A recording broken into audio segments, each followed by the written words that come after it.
Serafin Gabriel na mas kilala bilang Apeng Daldal ay ipinanganak noong October 12, 1928 sa Manila. Kilala siya bilang isa sa pangunahing komedyante ng Pilipinas mula dekada 60s hanggang 80s, na namayagpag sa vaudeville, pelikula at telebisyon. Bukod sa kanyang mabilis na pagsasalita na parang machine gun, at natatanging pustiso na naging bahagi ng kanyang karakter. Hinangaan din siya sa natural niyang sense of humor, at timing sa pagbibitaw ng mga punchline. Sa kanyang mahigit 3 dekadang karera, naging bahagi si Apeng ng maraming sikat na pelikula at palabas, madalas katambal ang iba pang kilalang komedyante ng kanyang panahon. Pumanaw siya noong February 9, 1992. Sa edad na 63, sanhi ng heart attack, ngunit hanggang ngayon ay nananatili siyang isa sa mga alaalang bumuo sa makulay na kasaysayan ng comedy sa Pilipinas.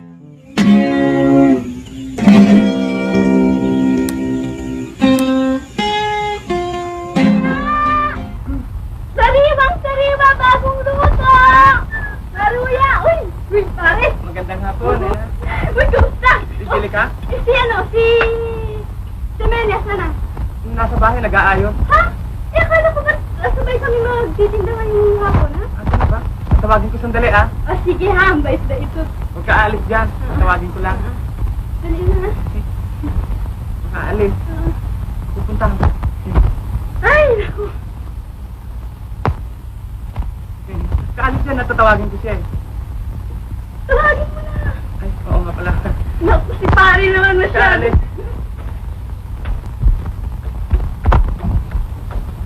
Sandali lang, ha? Sandali lang. Amelia? Amelia? Si Nena, iniintay ka. O, kanina ko pa nga siya eh. Sige ha. O, bakit? Maari ba? Tulungan mo ako sa kanya. Anong tulong? Kasi meron akong crush sa kanya, eh. Ka! Oo. Diyos ko ka naman, hindi ka na ba nahiya sa pagmumukha mo nga? Ang ganda-ganda nung si Nena? May remedyo yan. Sandali lang. Nena! Nariyan mo! Tanghali na tayo! Oo! Inay, tapos na ba yun? Doon nga tinaayos ko na nga. Kay Nene, kanina. Sige, mag-ayos ka na at tatapusin ko na. O ano, kuya? Kuya! Kuya! Nandaan na kita. Nagmamadali si Nena na kakahiyan sa kanya eh. Oo. Inay! O, ito na. Oo. Huwag ka sanang papagabi ha, umuwi ka. Oo. Mahirap na yung gagabing ka sa daan. Alam mo na, dalagang tao ka. Oo. Sige lang ka na. Ano, inay, paghahawak niya. Kuya, iwan na kita. Sige!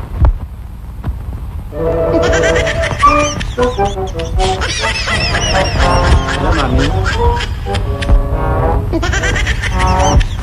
Good afternoon.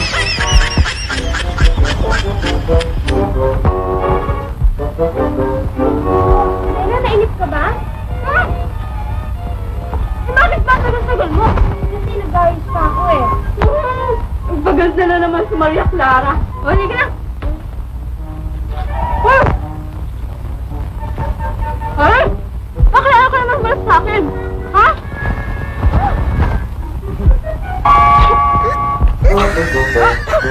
Ano yan sa mukha mo? Ay, nakibalawin ka ba? Ha? Eh, bakit ka nang pinagawain ng pusa? Magulo ba? Ha? Lalo kang naging mukhang tokong yan eh. Lalo kang pumangit. Ang tingal. Pumapangit? Di mas maganda pala ako pag wala nito.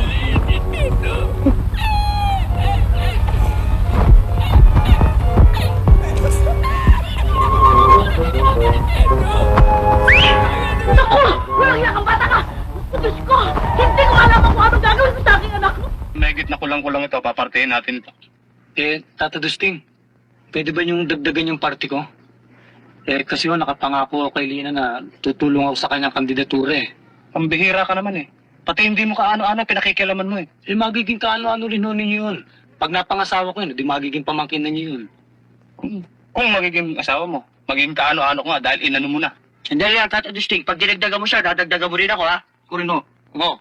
Dagdagan mo kaming tatlo, pare-parehas lang dapat ang party Nakita dyan. mo na. Nagpapahirap tayo. Oo, tama nga naman. Si Alito, kinakailangan parehas ang parte. Walang lamangan para walang demonstrasyon. Oh, isa sa'yo. Sa akin. Isa sa akin. Yan, tama. Isa sa'yo. Isa sa akin. Ito. Isa sa'yo. Isa sa akin. Sandali lang, Tata Dusting. Hindi pare-parehas ah. Parehas yan. Eh, tatlo na sa'yo, tigi-tigisa lang kami. Paano parehas yan? Tingnan mo nga tatlo. Isa, dalawa. Hindi pare yun. Baliktarin mo, kami naman. Baliktarin mo. Ako na. Baliktarin mo. Isa sa akin. Isa sa'yo. Yan. Ayun, para kayong niloloko. Isa sa akin. Isa sa'yo. Isa sa akin. Isa sa'yo. Buti yung parehas. Teka muna, ganun din ah. Ha? Ganun din.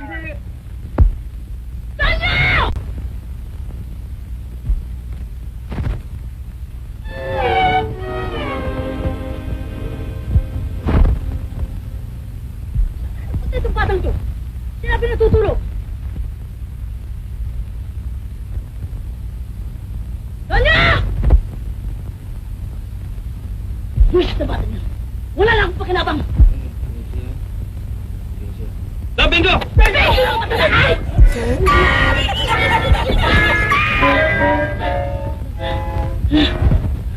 Nay!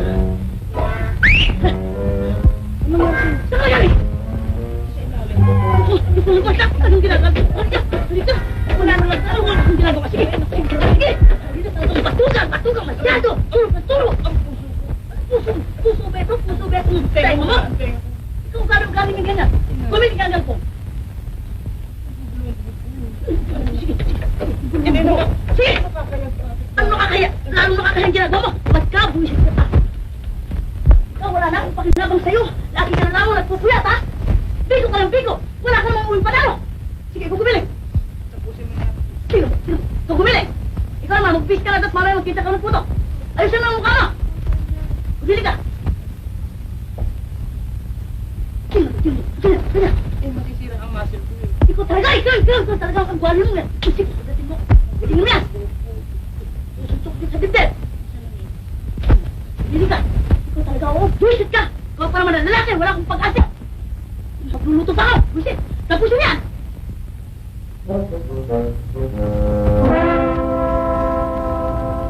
Sa kagilingan, sinta ko, nauubos ang galakong. Pero kung konti-konti ako pa inaasahan dito.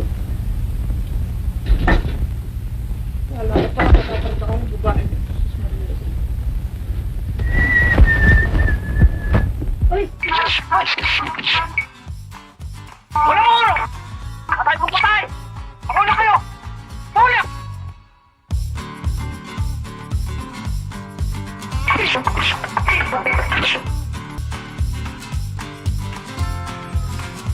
Ting, ha? Kasali dito, man to, Ting, ha? Gawin si Bakit Sarong Bulaklak! Ting, ha? Hindi kasali dito! Manda ka! Ting, ha? Mamatay ka! Talong na! Ha? Ako maglala! Kapag nasugatan ka, ako gagamot sa'yo! Ito ko sa'yo! Ting, ha? Yes! Nasugatan kayo kung bala! Talunin niyo ang ating mga sedula! At kapag hindi titirahin ko yan! Buhay kayo! Kumawala kaya! Chong! Oh, si Beto! Narto, alalahan mo ako na. Ano yun? Daling. Taktan ka ba? Tara. Huwag tayo. Makawala kaya! Iwanan kita! Papalit dito! Iwanan niyo ako! O, sige.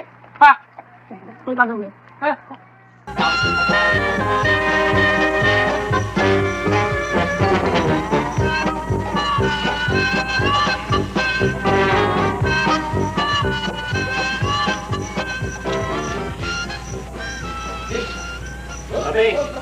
Abing!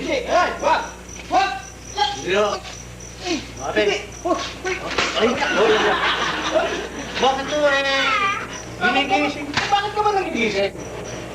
Bakit to? Ano ba nangyayari sa iyo? Inyong, Oo! Ako! Si Ninyong! kala ko sa'yo panaginip. Sus! Kayo ba noon tinatablang pa ng panaginip?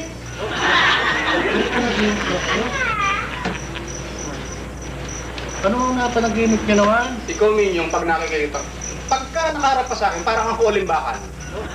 Bilog na bilog ang ulo mong hindi ko maintindihan kung ititira ka sa buhay para mawala ka na sa mundong ito.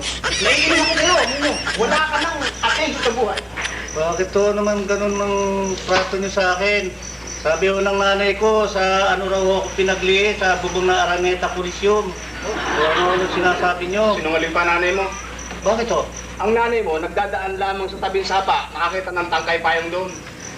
Nakita mo ba yung mga ano ng tengang taga? Yung parang... Kabuti. Kaputi? Oo. Yun, doon kayo pinaglihi. Ang aking malaki-laki naman ako doon. Oo! Natapakan nga ng nanay mo, kaya nasungal pa yung ilong mo.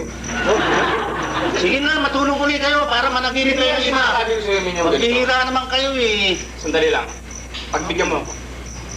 Ako matagal nang nalulungkot. Hindi dahil sa umunlad ang buhay ko. At ang aking kayamanin! Tigil ko ba o hindi? Magkukwento ko! Para nga ako gumanda. Naalala ko pamangkin ko si Johnson. Nawala sa sukat nang hindi ko malaman kung saan siya nagsuot. Tarantado na bayaran na yan. Hindi ko ba alam sinasabi ko si Johnson? Oo. Mahal ko yung batang yan.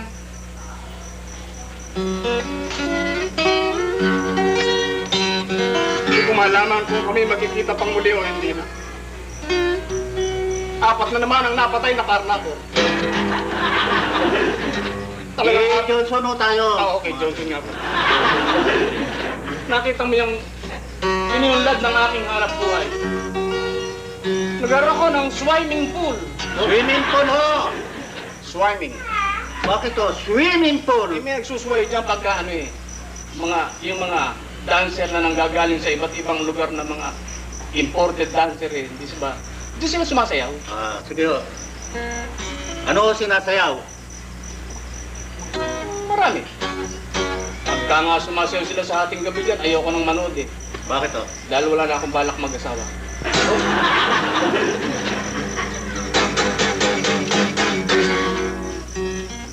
Anong gusto mo ipalo ko sa'yo? Mesa o... Hintuan mo ako. Hindi tayo magkakaintindihan. Para magkaroon kayo ng inspirasyon sa pamamagitan Hindi ko na musika. kailangan ng inspirasyon. Hindi na. Oo, nga naman ho kayo. Wala na sa edad ko na para magkaroon pa ako ng inspirasyon. Ang gusto ko lamang, kung ako'y mamamatay, meron akong mapapamanahan ng aking may iwang kayamanan. O, di, alam niyo naman ang pinagsamahan natin. Ano ba naman yung itapon niyo sa akin yung mga ganun? Sa bagay, minyong eh, iba raw yung may pinagsamahan. Pero sa itsura ng mukha mo yan, wala man tayong pinagsamahan pa eh. Wala ko, meron na, sabi niyo eh. Wala eh. Hanggat ikaw ay under ng asawa mo, Minyo, hindi tayo magkakasundo. Ba't pati yung asawa ko eh, pumasok ko rito? Eh, paano? Kung ano man ang nangyayari dyan, bigla sumusugod dito yung asawa mo, ginugulti ka sa harap. Eh, pagmamahal ho yung pagmamahal. Hindi mo, hindi ka umaasenso. Tignan mo ako. Oh. Kapraso na lang ang kulang para tawagin akong milyonaryo. Ha? Ang galing, no? Ano? Kurbata na lang yun. Hindi lang ako magkurbata. Pero pag ako'y natuto, pupunta na ako sa malalaking hotel, sa malalaking... ikukontrata ko ito sa malalaking bangkete para itong cafeteria aroma ay siyang magsisilbi sa kanila. At ikaw ang gagawin kong general manager na tagahakot ng basura pagkatapos ng kainan ng mga tao. Ay, Profesor! Ay naririto na! Siya hindi, di ba? Kung hindi, si Dusteñaro! Hopa!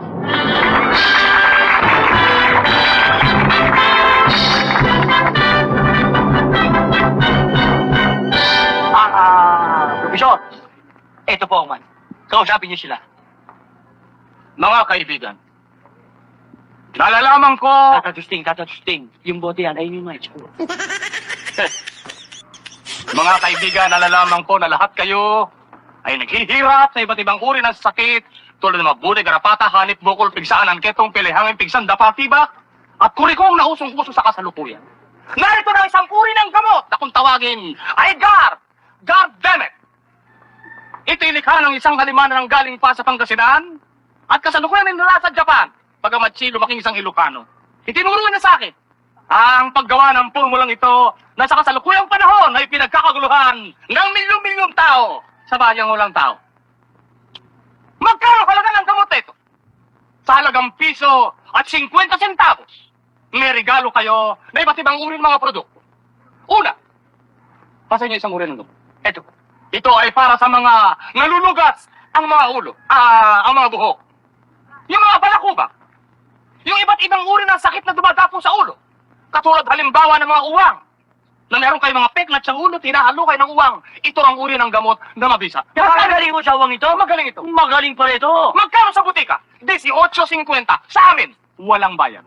Regalo. Ano lang ang babayaran ninyo? Ito lamang Gardemet. 2.20 lamang ang isang bot. Ano ba ang regalo? Bigay sa akin yung isang bot. Ito ang isang pulbos na likido. Likidong pulbos. Ngayon lamang kayo makakaras ng likidong pulbos. Pulpos na likido. Oo. Kung ang inyong mga paa ay nangangamoy at nauubos. Katulad ng isa naming kaibigan, nakagamit nito. Inilagay lamang sa paa. Wala nang problema. Pinaputol na ang kanyang mga paa sapagkat gumamit siya ng ibang gamot. Hindi itong nagamit. Ngayon, sa bisa ng gamot na ito, itanong ako sino ang bibili sa kanila. At kayo mga kaibigan, ay nakita niyo na po ang demonstrasyong ginawa sa atin ng ating minamahal na profesor. Maaari na po kami magbili. Oh, sino mga gusto bumili? Lumapit tama kayo. Sige, huwag kayo maya. Kayo dyan, sige. Lapit, no. Huwag na kayo makakaluan. Lahat kayo makakaroon dyan.